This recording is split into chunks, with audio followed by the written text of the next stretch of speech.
I am a little nervous and a little self conscious getting back on camera after losing our baby last month, but I was inspired by today's Light the World Challenge. This is basically a calendar for service in the month of December issued by my church, and today's challenge is to mourn with those that mourn. And I felt prompted after receiving a text this morning from a family member, a very thoughtful and kind text from a family member, to come on here and first express how grateful I am and how thankful my husband and I are for everyone who has been so kind to us this past year. We're really touched by everyone who's been so kind to our family, who's been praying for us, and who has showered us with their love and concern. And like I said, we're just so touched that so many people care about us and our family. And so thank you to everyone for your support this last year. Second of all, I know that before going through this challenge, I hadn't really been through anything like this, any type of loss that was this close to me before. And so I really didn't know what to do,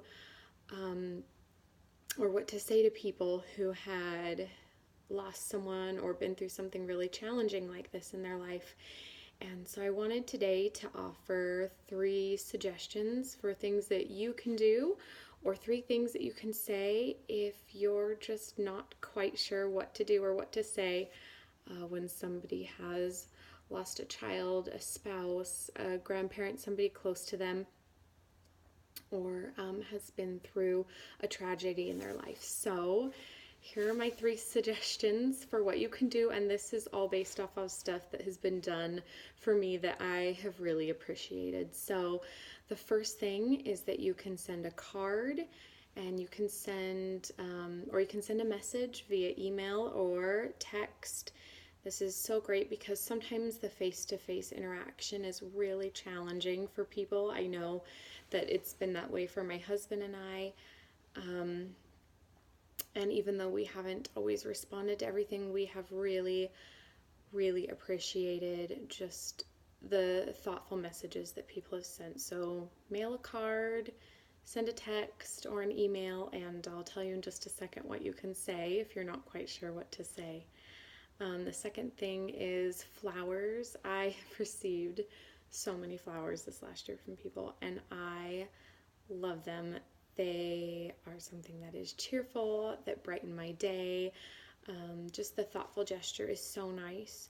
I have loved the flower delivery because someone comes to my door that I don't know, and I don't have to have a face-to-face interaction with someone. But I know that not everybody's in a financial position to do that. And so if you're not, you can always bring by flowers and just send a little text to the person and let them know that you left some at their front door. Finally, a meal or a gift card to go eat somewhere. With a meal, it depends on how close you are to the person, and sometimes it's a little tricky to know. I have loved all the meals that people have brought to us, but if you're not sure if it's a good idea to, or if the person wants somebody in their home, we have gotten gift cards to like Papa John's or places to pick up food to eat. Also, HelloFresh. I had some friends send me a gift card to get a few meals through HelloFresh, and that has been so incredibly helpful. And then, like I said, I have had family and friends reach out to me and ask if they could bring something by. So meals, something to eat is always helpful because when you are grieving, the last thing you're thinking about is food. So those are my 3 suggestions for something you can do. If you don't know what to say, and I talked to my husband about this, the best thing, and I love it when people say this, I really do, is when people say they don't know what to say. I love it when somebody comes up to me and just says, I don't know what to say. Oh, there goes my phone. I don't know what to say, but I'm so sorry. I don't know what to say, but I love you. I don't know what to say, but I've been thinking about you, or we've been praying for you, or any of those things are so nice. Because there really isn't anything that you can say that's going to make it better. And I think sometimes we want to say something that's going to make it better, but ultimately that can end up making it worse. And so I think when we admit that we don't know what to say, but we just give our heartfelt feelings to somebody for how much we love and care for them and that we're there for them, that is so meaningful. So I really appreciate it when people acknowledge that some things happened, and I know that I haven't always done that in the past. I haven't known what to say, and so I've kind of like ignored it and felt awkward and should I say something, should I not? But every single person who has come up and given me a hug and like I said, given me their heartfelt love and concern has just been so very helpful.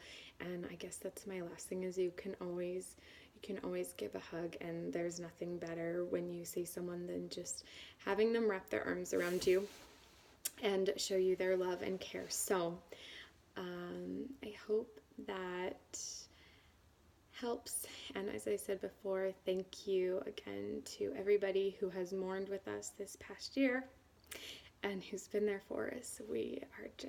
We're so grateful for you, and we are so grateful for the Savior and to have this time of year to celebrate his birth. And we wish you a very Merry Christmas. Bye.